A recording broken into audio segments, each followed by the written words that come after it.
And allow yourself to find a position that you can sit comfortably in for the next few moments.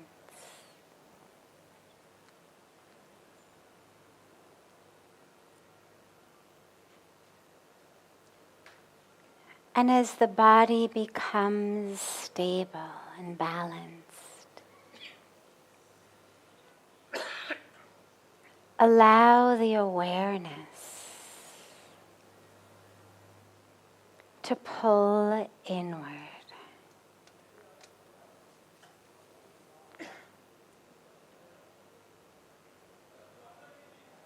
Just gently allow the awareness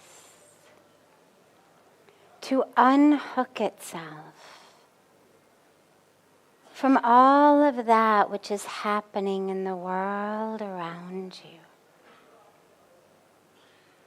The sights and the sounds, the smells, the sensations. Gently unhook the awareness from those things and allow it to withdraw inward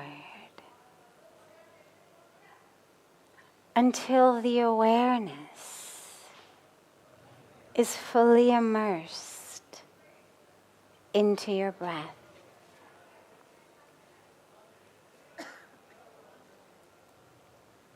And don't try to change the breath. Just allow that awareness to fully immerse itself into the flow of the breath.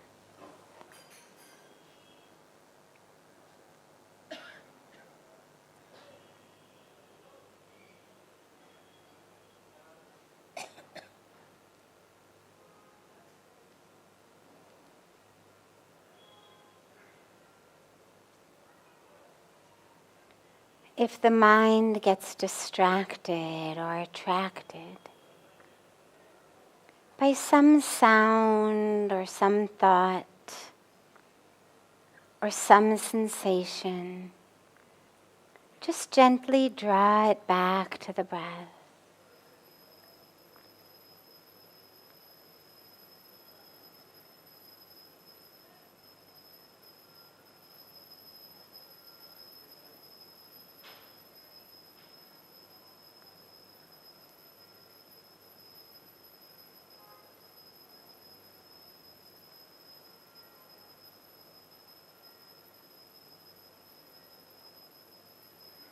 And as the awareness is merged into the breath, allow the mind's eye, that power of sight from deep within the mind, allow it to focus from the inside onto your Agya Chakra, this third eye center just between the eyebrows. Allow that power of sight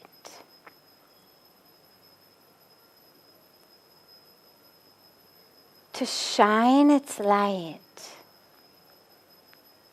from inside the mind's eye onto that Agya Chakra from the inside.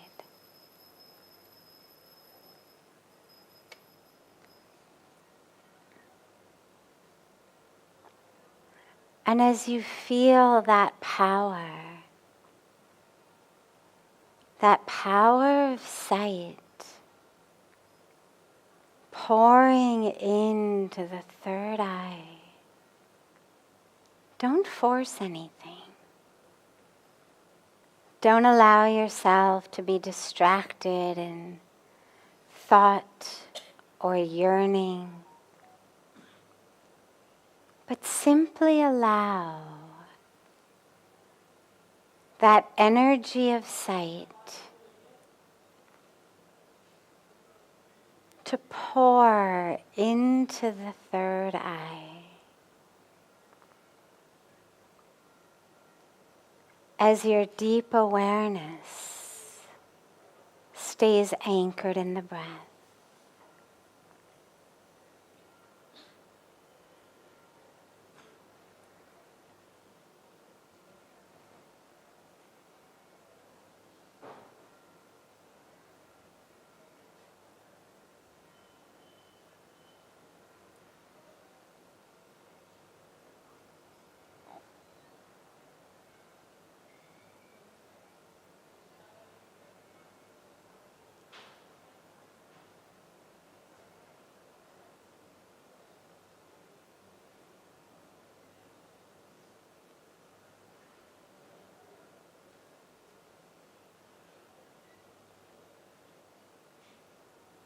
If the mind wanders, just bring it back.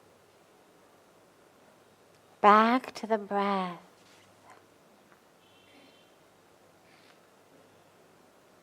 And the energy of the mind's eye stays focused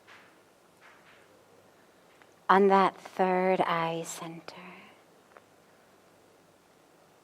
So that with that energy of attention and intention, that energy center starts to open.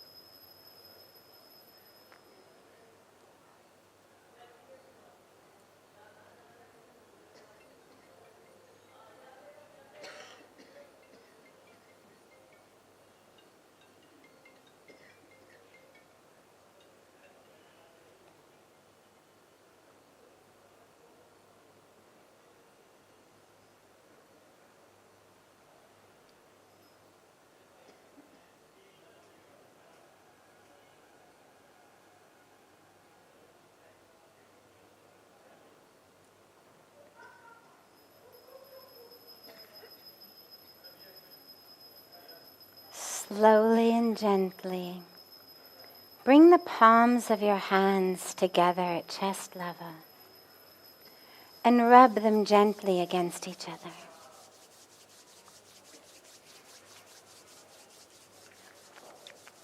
Slowly press the palms of your hands into your closed eyes.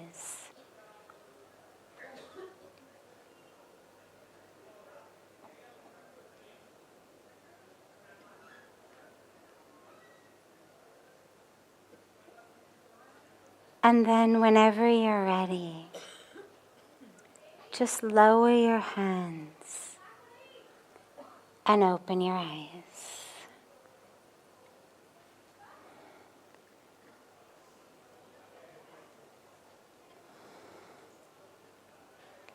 Welcome to Satsang.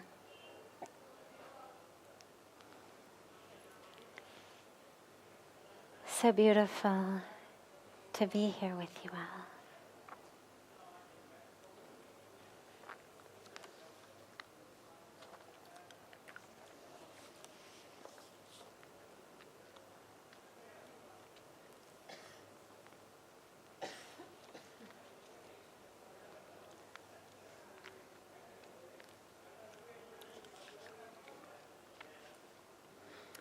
I want to be a sadhu and let go of everything that I have now. I'm also 28 and a girl and still menstruating. But I want to join an ashram. I've really lost interest in the material world, and I'm tired of chasing things that are not permanent. It's not giving me peace. Signed, a Shiva devotee. So,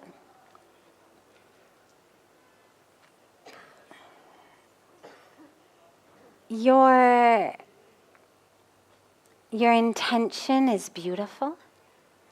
That longing, that urge to anchor yourself in something that is lasting, that is real. You know, when I first came to India at 25 and realized this is where I belonged. That was 26 years ago now. But in the first several years when I would talk to people, I would always say that I felt like I had been born in America by accident. That somehow it was some kind of accident and I really should have been born in India.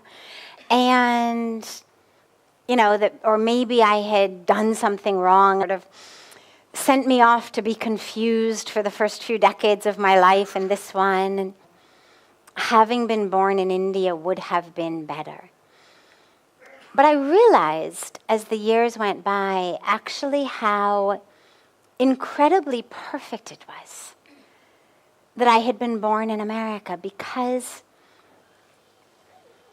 if I had grown up as a young, sheltered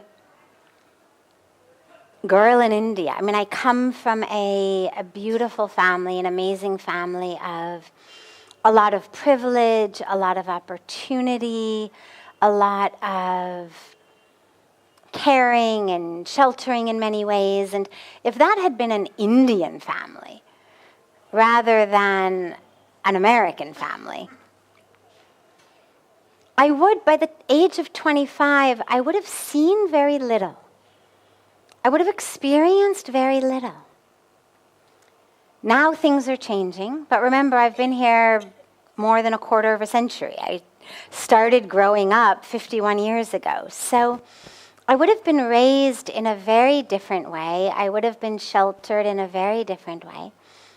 And even if I had had these very powerful experiences here, there might have been a part of me that always wondered, well, I wonder what that's like, or I wonder what that's like, or what if I hadn't taken vows of monasticism, and what if I had, engaged in sensual pleasures and relationship and this and that. And there probably would have been in my mind always some kind of question of, I wonder what that's like, I wonder what that's about, maybe I made a wrong decision. And I realized how incredibly perfect it was that I actually had grown up in America and in LA, where by the age of 25, I had seen so much. I had done so much. I had experienced so much that when I decided to take vows of renunciation, I knew that I never was going to wonder, God, I wonder what that's like, or this is like, because I had actually experienced all of those things. And when we experience what we call the world of samsara, that never-ending cycle of, illusion and yearning and desiring and aversion and grabbing, and when we live in that,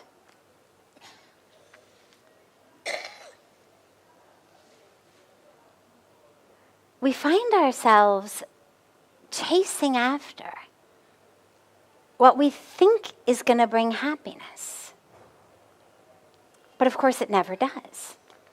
And when you've actually experienced that, and you've experienced it from a place of having things, from succeeding,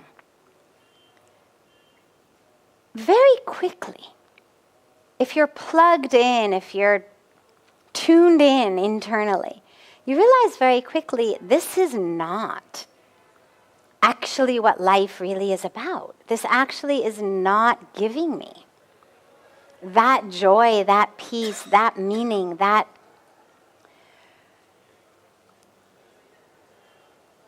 sense of fulfillment that I'm looking for.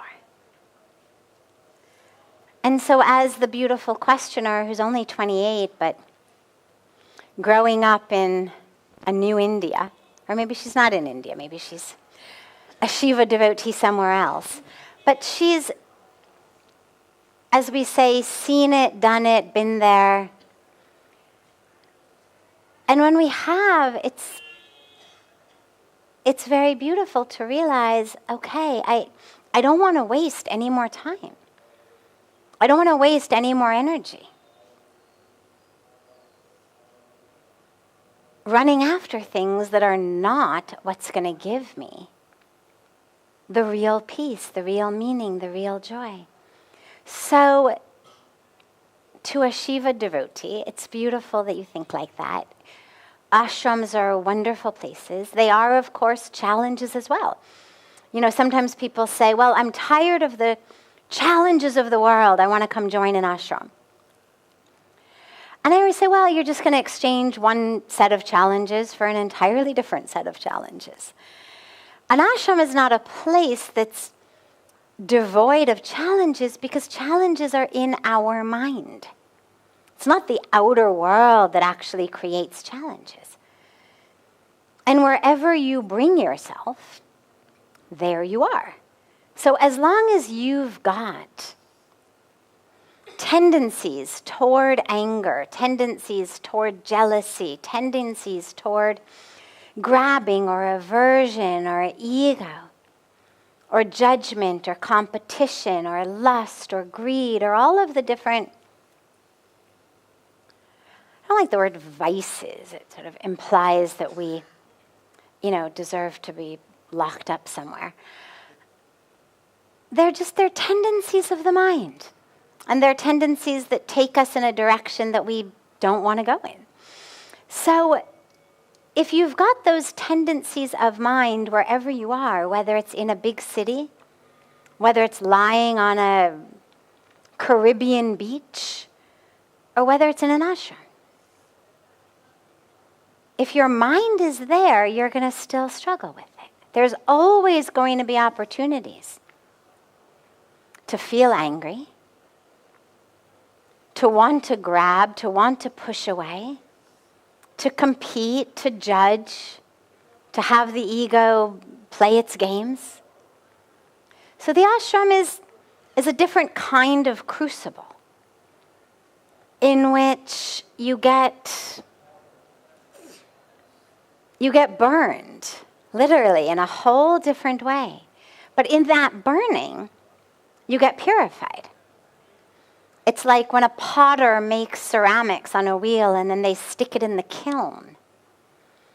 And in that kiln it gets fired and finished.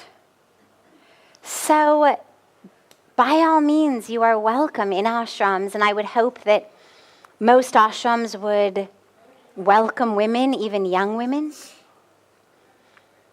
There's certainly no rule that says thou shalt not join an ashram until, you've gone through menopause.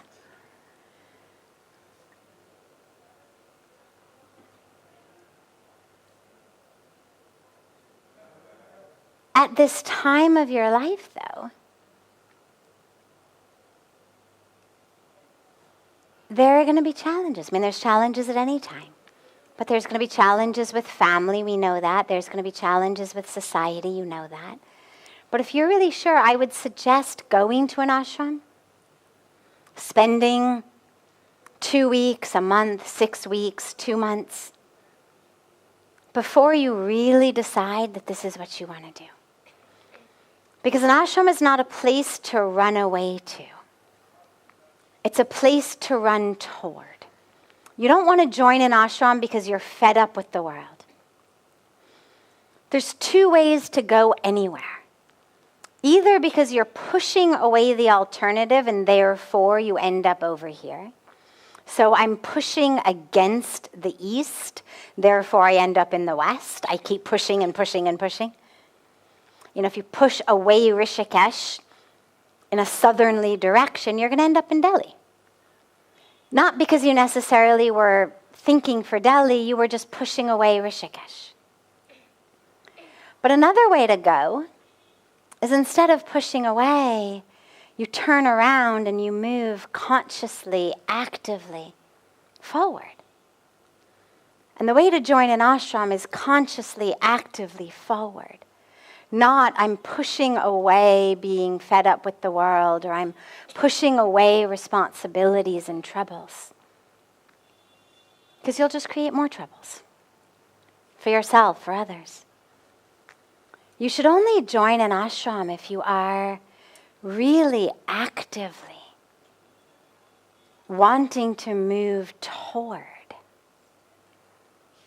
a life that's dedicated to personal practice, a life that's dedicated to truth, to awareness, to working through your mental tendencies so that you can actually be a clearer, purer, not in the sense of the soul, but in the sense of the vehicle, instrument in the hands of the divine. And if that's what's pulling you, then by all means, come. And don't let the fact that you're a girl or menstruating or 28 stop you. You know, I find myself going to a lot of events that I wouldn't ordinarily necessarily go to. Your type of events where there's lots and lots and lots of religious leaders on a stage with one theme and everybody gets to speak for, 2 minutes or 3 minutes. And I find myself going to those that I wouldn't necessarily ordinarily go, but I go because I know I'm going to be the only woman on the stage. And then if I don't go, there won't be a woman on the stage. And I go so that if a young woman like this, or any woman or any girl, is watching this event in person or online, and she thinks that spirituality isn't for her because she's a girl, that she would see me and say, oh, I guess it can be for me too. I guess there is a place for me too. So do not feel that as a woman, as a fertile woman, that you are disqualified from spiritual practice or from grace. Yeah, there's certain maryadas that we follow during that time of the month, but they're little things that we do and that we don't. Same way that in so many other situations in life, there's things we do and things we don't. But they're little and they're easily adapted to. As a 25-year-old coming in from America, it was easy for me to adapt, so it would be easy for anyone to. And if this is what you want, then come.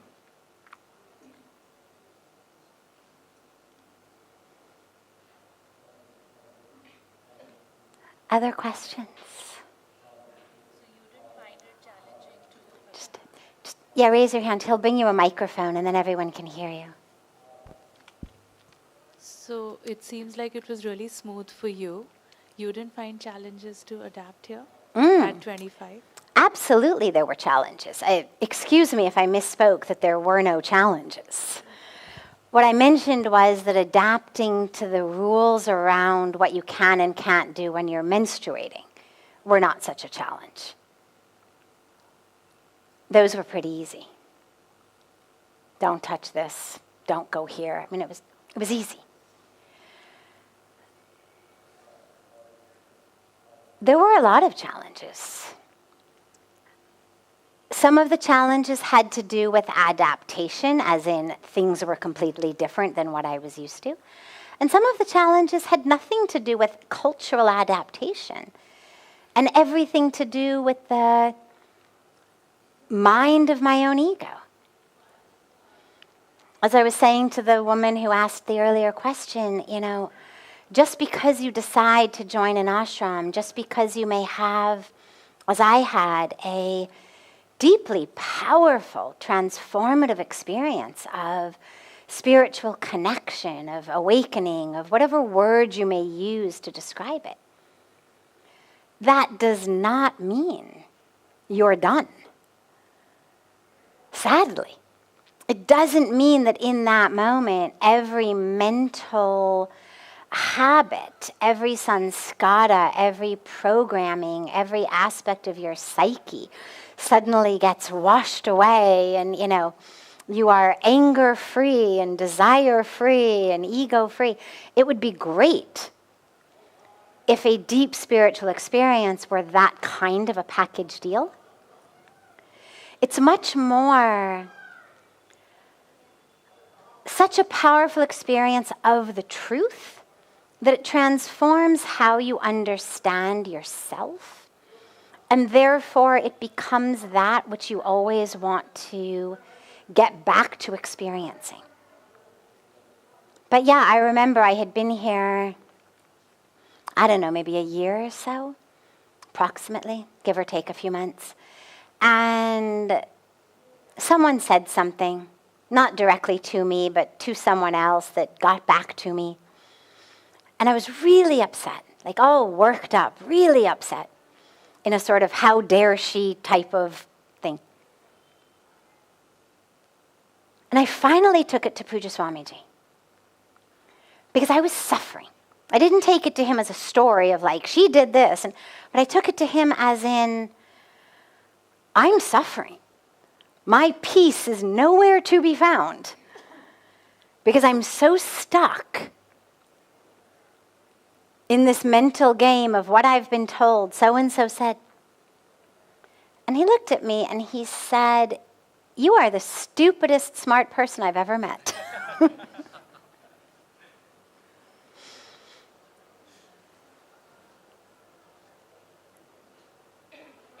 When I first met him, I was shocked to discover that he even knew what Stanford University was. I mean, I had no idea that he was this very famous, internationally beloved and revered leader. I had no idea.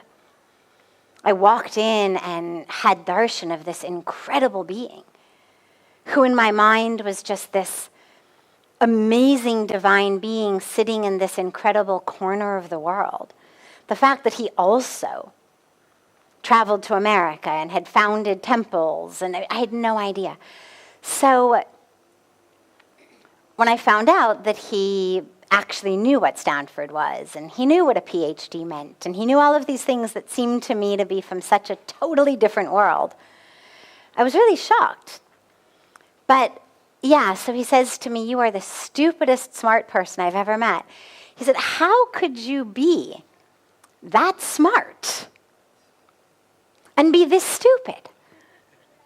Like, how could you so willingly, voluntarily let go of truth that you know is true? You've spent the last all of these months living in this truth. Nobody came inside you and surgically removed it. You weren't drugged or literally hit on the head unconscious. You have voluntarily given up your peace, your truth, for some random nothing. My God, kisne kya kaha kisko, really?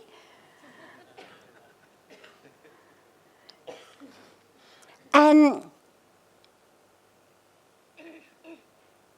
as I've found with him over the years, when he simply in these one-liners points out the truth, all of the illusion just dissipates in that moment. And so him just saying that made it go away. But yeah, I mean, and that was, I would love to say, yeah, that was the last time anything like that happened. But it wasn't. It wasn't even close. So there's lots of challenges, whatever path in life we choose, because the mind is always there. And so whether it's the mind having, cultural issues, which actually by God's grace, adapting to the culture was really easy. Really, really, really easy for me. Really by God's grace, that came really easily. But adapting to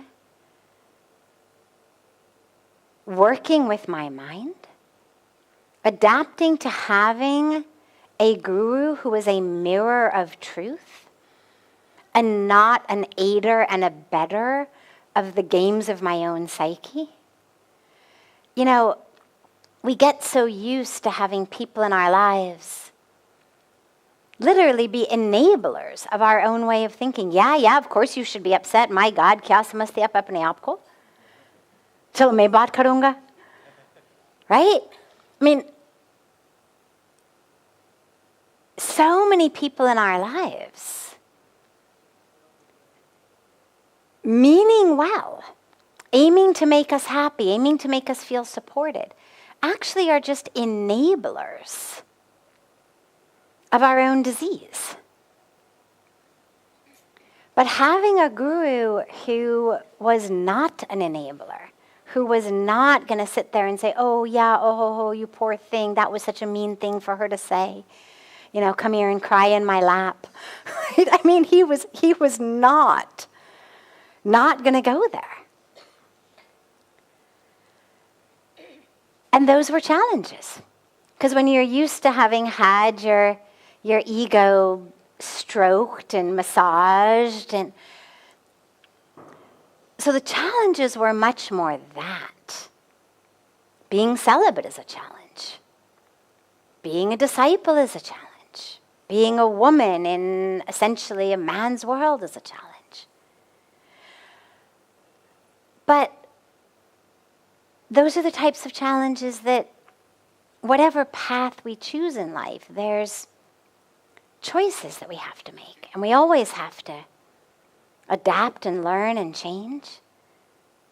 I mean, that's what life's about. It's about growing into the choices that are right for you, whether you choose a path of monasticism or you choose a path of marriage. Either way, it's a lot of challenges. There's a lot of adaptation. There's a lot of working with your ego, working with your patterns. But to say, well, I don't want to be a monastic, but I also am not going to get married because I don't want either. Janjit mein nahi padna hai. Well, then you lose on some level the opportunity to actually work with the ego on that deep level. And it doesn't mean that you have to actually take official vows of renunciation.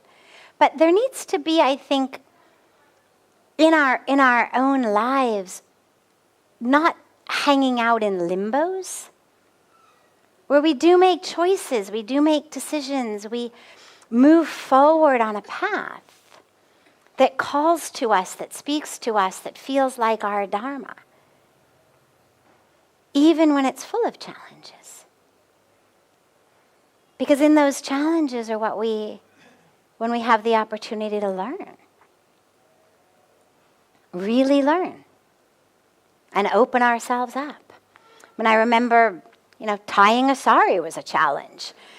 And when I first came, I decided I loved how saris look, and I was going to learn to tie a sari. And if hundreds of millions of Indian women, many of whom were totally illiterate, could do it every day, well, I was going to figure out how to do it. And I tied them very badly. And I found myself, as I would walk through the ashram, through the street, through different places, that random women would come up to me and fix my sari. And I remember the first time it happened, I was actually walking through the marketplace, like up toward Ramjula. And this random woman came up to me, and when I first used to wear saris, instead of doing it like this, I did, the full-on folded way, and then you safety pin it up. And she comes up to me, and she literally sticks her hands in here and pulls at my pleats and fixes them, and then sticks her hand in here into my blouse and fixes these, and then sort of assesses me and walks on. And I stood there like I have been assaulted. I have been violated, like that woman just stuck her hands in my underwear. I don't know her. She didn't ask. And I held on to that for several hours, just kind of moving through the world with this relatively mild form of PTSD, but, nonetheless, PTSD anyway, of I can't believe it. And a few hours later, I finally realized that woman actually did to me exactly the same thing that she would have done to her daughter if her daughter was walking out of the house in a very badly tied sari. And that rather than being assaulted and violated, I had actually just been adopted. And that if I could shift my own mindset from feeling like I'd been violated to feeling like I'd been adopted, living in India was going to be much easier. Because as you know, there isn't the same sense of personal space like we have in America. If you've tried to sit in the Ganga Aarti anytime recently, right, you realize, especially when things are really crowded, that which to those of us from the West feels like my space, to an Indian looks like a whole other place for a whole other person. And you'd be sitting down next to somebody who was, say about kind of the distance between me and this pillow. And to me, I've just got enough space between me and the two people, on both sides of me. And then someone would come down and think that this was a space. And their knees are in my lap. And again, it's the same situation. Either you've been violated or you've been adopted because that person has just essentially assumed that you are a family member, and therefore having her knees or arms or handbag or baby or whatever it is that's now in your lap is a perfectly okay thing to do. So when we have to adapt, we really grow. I mean, I was raised an only child, so I really had a lot of personal space. I never shared a room, I never shared a bed, but I really had a lot of personal space growing up. And suddenly, there's no space.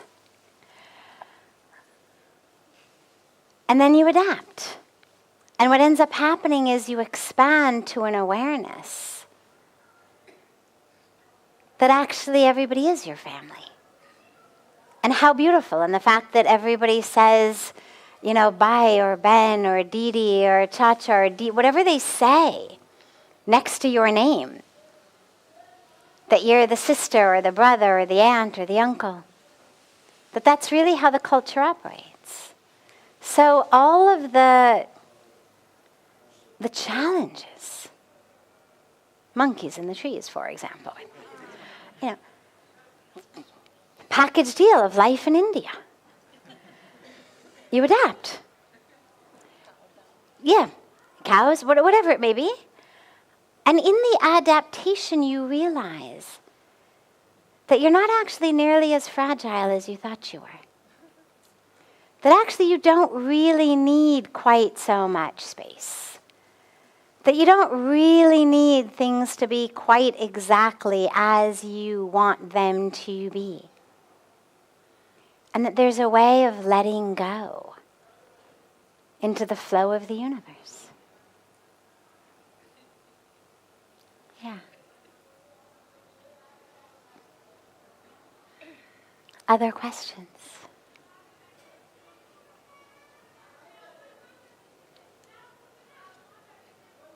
Yeah.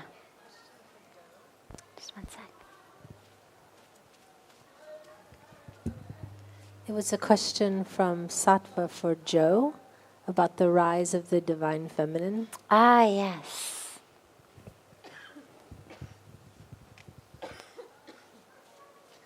At a talk I gave yesterday, a woman came up and asked, afterwards. We'd had a satsang but ran out of time. And would I speak about the rise of the divine feminine, and I promised we would take it up in satsang.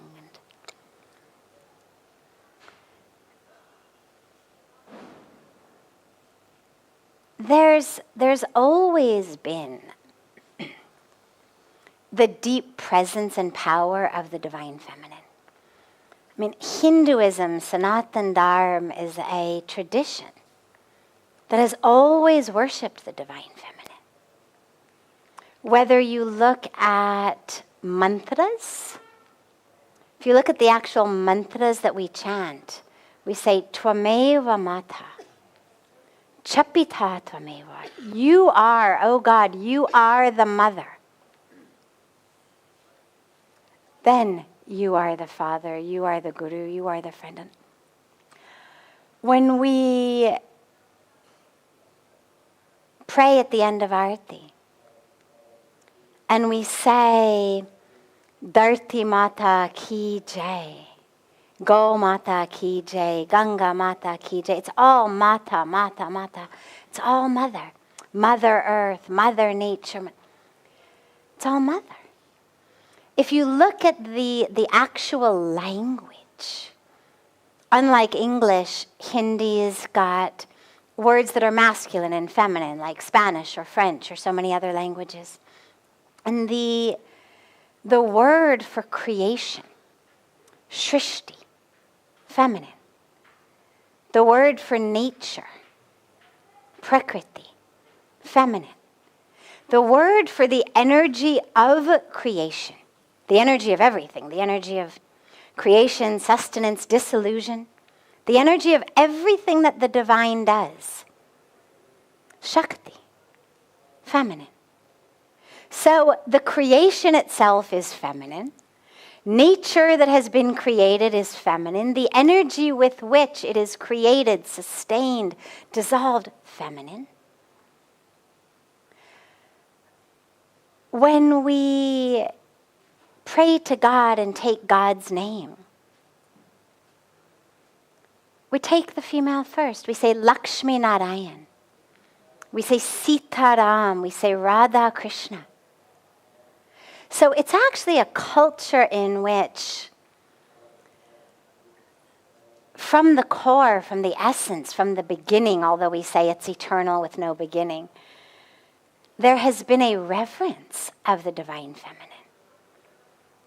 Not only do we worship Durga, Saraswati, Kali, Lakshmi, Gayatri, all of the forms of the Mother Goddess,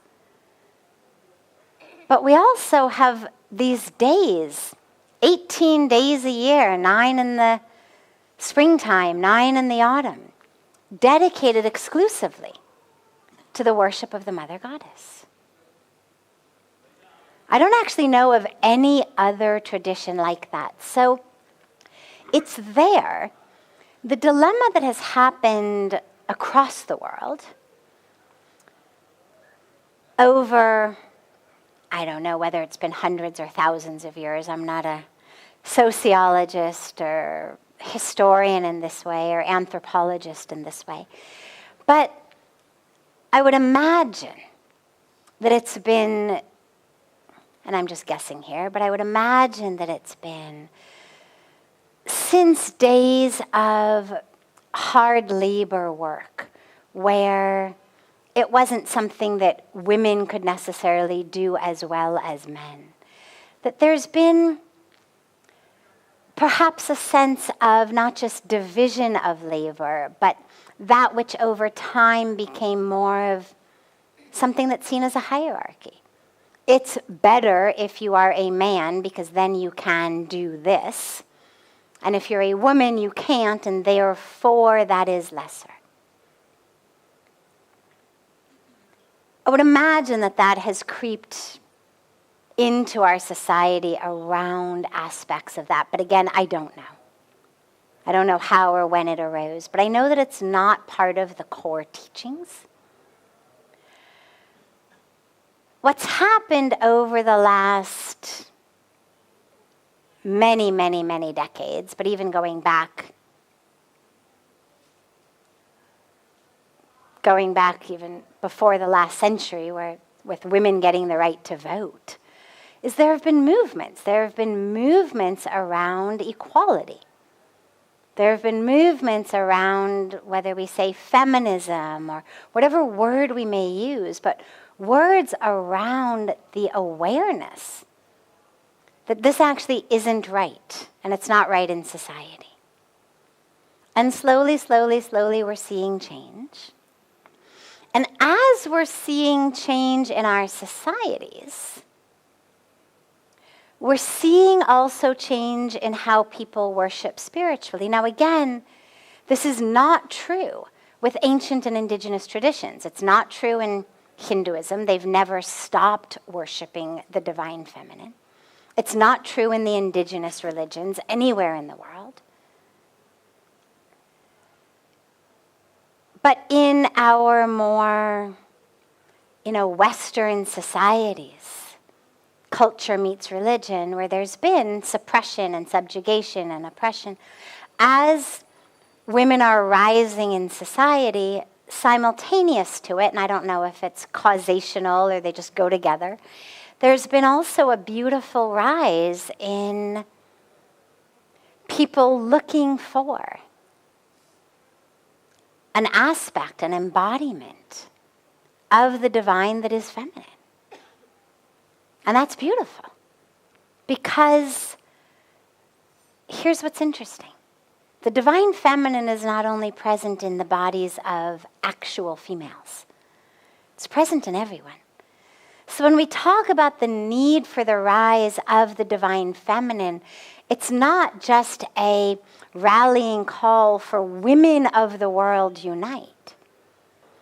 It's a rallying call to recognize the power of that Shakti, of that feminine energy that exists in all of us. Maybe it's a little bit more available, pronounced, accessible in women, but not always. There's a lot of men who are deeply connected to their divine feminine, a lot of women who are not. Because the divine feminine energy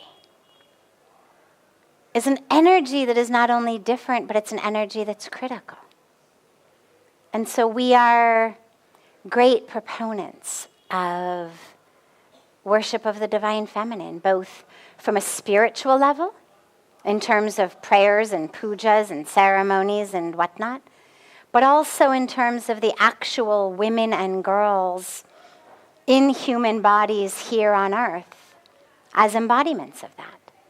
And so the work around gender equality, around empowerment, around all of that for women. Because they do go hand in hand.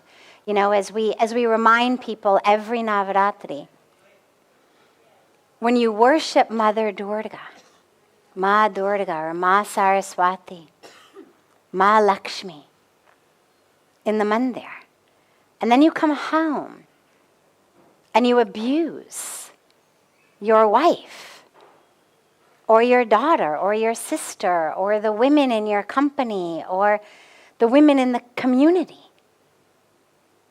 do you really think that the Mother Goddess is answering your prayers? Like, do you think that Ma Durga is saying, oh, wow, great puja? Don't you think she knows how you are treating her in the form of your wife, of your daughter? And so we're really vocal advocates for the awareness that the Mother Goddess whom we worship in our temple also exists and lives in our mothers, in our sisters, in our daughters, in our wives, in the women in our community. And that's why it's so important to respect them,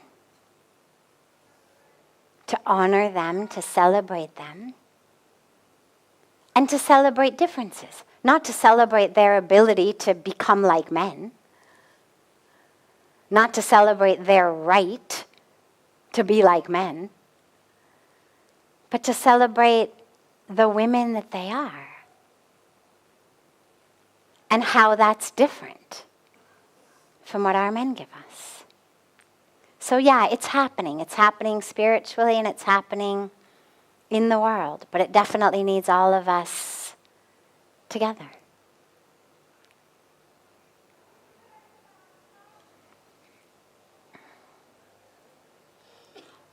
Have a beautiful, beautiful rest of your evening. A beautiful morning and day to our family joining us from all over the world. And so much love to you all.